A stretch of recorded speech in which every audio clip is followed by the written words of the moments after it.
noite. Sejam bem-vindos ao primeiro Fórum de Linguística. Eu sou a Gabriela Hoffman, eu vou ser a mediadora deste evento e eu estou aqui com a Luna Albuquerque e a Maria Luísa Rondon. Luna, você poderia começar falando um pouco sobre os estudos do Faraco? Oi, gente, tudo bem? Eu vou apresentar um pouco sobre a síntese da entrevista do linguista Carlos Alberto, que faz parte do livro que a gente está trazendo hoje no fórum, né? Conversas com linguistas, virtudes e controvérsias da linguística. Eu queria começar dizendo que nessa entrevista, na minha opinião, ele traz reflexões muito importantes sobre o papel da linguagem na sociedade e sobre o compromisso social da linguística, né? Então, gente, para começar, pro Faraco, a língua ela não é um sistema fechado, puro e nem neutro. Ela é um fenômeno social, histórico e político que se constrói através das relações entre as pessoas.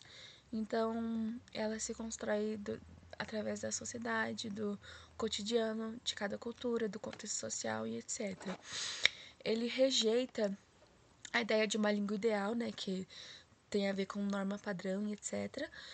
E ele defende que é justamente na diversidade, muito interessante, na diversidade das formas de falar, que a língua se mostra viva, né? Que a língua nasce, que é a verdadeira língua.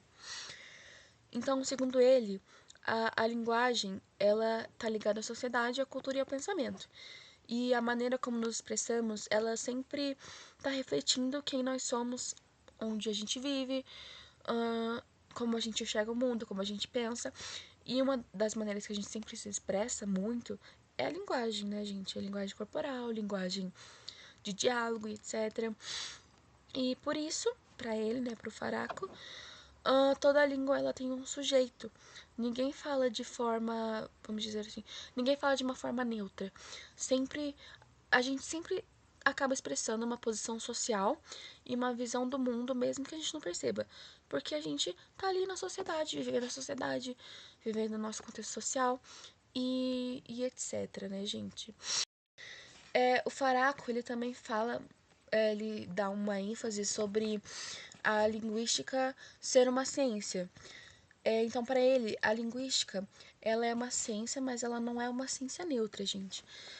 Assim como as outras ciências humanas, a linguística ela envolve escolhas, valores e compromissos. Então, a função da linguística para ele é entender os usos, os usos reais da língua, da linguagem, e principalmente, muito importante, lutar contra o preconceito linguístico que ainda, infelizmente, é muito prevalente, muito comum no Brasil, né? E ele também defende, muito interessante essa parte da síntese, ele defende o compromisso entre a linguística e a educação. O compromisso necessário, né, entre a linguística e a educação. Para ele, a escola ela precisa reconhecer e valorizar a diversidade linguística dos alunos, em vez de, né, reforçar padrões que excluem e discriminam quem fala diferente da norma padrão dessa língua ideal, né, desse padrão estabelecido na nossa sociedade que a gente infelizmente cresce com a ideia na nossa cabeça, né? É, e, e é isso, eu acho muito importante esse compromisso entre a língua e a educação, porque envolve muitas culturas diferentes, muitos pensamentos diferentes e etc, né? E para finalizar, gente, para pro Faraco, né, a linguística, ela deve ser uma ciência crítica, engajada e próxima da realidade. Ela não serve só para entender a língua, mas também para construir uma sociedade mais justa, para vencer o preconceito e construir uma sociedade mais justa, tentando ao máximo possível excluir essa ideia de norma padrão e língua ideal e sociedade ideal e etc. E é isso, gente. Eu espero que tenha sido interessante essa explicação e agora eu dou a palavra para Gabi novamente. Ótimo, muito obrigada, Luna. Eu acho muito importante esse ponto do Faraco sobre o preconceito linguístico, que é algo muito presente na nossa sociedade, na sociedade mundial, desde sempre.